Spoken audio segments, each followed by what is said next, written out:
अस्सलाम वालेकुम। तो बहुत अरसे से हमारा एक प्लान बन रहा था कि हमें नॉर्थ वॉक का हॉट पॉट ट्राई करना है, क्योंकि जो है ना रिव्यूज़ तो बहुत अच्छे थे, लेकिन देखते हैं चलो रिव्यूज़ में कितनी सच्चाई है। तो हॉट पॉट की जो बेस होती है वो आपके मुताबिक होती है। अगर आप स्पाइसी पसंद करते हो तो आप स्पाइसी रखवाते हो। हॉट पॉट का सबसे मेन इंग्रेडिएंट है वो है नूडल्स। अब आपकी मर्ज़ी, आप एग नूडल्स मंगवाएं या फिर जो है ना इंस्टेंट नूडल्स मंगवाएं। हमने दोनों मंगवा लिए थे, लेकिन इस्तेमाल सिर्फ जो है ना एग नूडल्स हुए थे, क्योंकि हॉट पॉट में ज़्यादातर अच्छे जो लगते हैं वो एग नूडल्स लगते हैं। वेजिटेबल्स में हमने बेबी कॉर्न्स और मशरूम्स मंगवाए थे।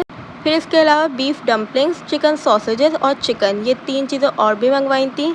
और यहाँ का स्टाफ बहुत कोऑपरेटिव है। अगर आप यहाँ पहली दफ़ा जाओ तो आपको बार बार गाइड करते रहेंगे कि किस तरीके से आपने हॉट पॉट को तैयार करना है। सबसे पहले हमने एग नूडल्स और बेबी कॉर्न्स और मशरूम्स, ये सब चीज़ें साथ ही डाल दी थी। फिर उसके बाद हमें गाइड करा गया कि आप 5 मिनट का वेट करें।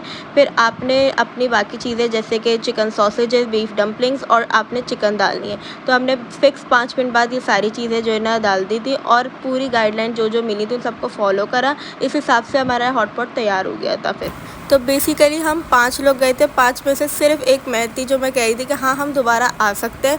बाकी सारे लोग बोले थे कि अब आइंदा दोबारा नहीं आएंगे। हॉट पॉट की बेस हमने नॉर्मल रखवाई थी, स्पाइसी नहीं रखवाई थी, क्योंकि पता था हम स्पाइसी नहीं खा पाएंगे। उसके बावजूद भी अच्छा खासा स्पाइसी हमें लग रहा था। तो मैं यही कहूँगी कि अगर आप स्पाइसी फूड पसंद करते हो और आप में स्पाइस टॉलरेंस है तो आप जा सकते हो। चिकन सॉसेजेस और एग नूडल्स इसमें बहुत अच्छे लगे थे। अगर आप जाओ तो मेरे कहने पे ये दोनों चीज़ें आपने लाजमी मंगवानी है। तो ओवरऑल मैं तो रेट करूँगी अपनी तरफ से 8 आउट ऑफ 10, लेकिन मेरी बहनों की तरफ से रेटिंग थी 7, 6, इससे आगे बढ़ ही नहीं रही थी। हॉट पॉट का ओवरऑल जो बिल बना था वो बना था 6700 का। सही है। सही है। मतलब कोई टेस्ट कह नहीं सकते कि बहुत अच्छा हमारा रिव्यू दो। बिल्कुल भी अच्छा नहीं है, फर्स्ट टाइम के लिए भी अच्छा नहीं है, -0।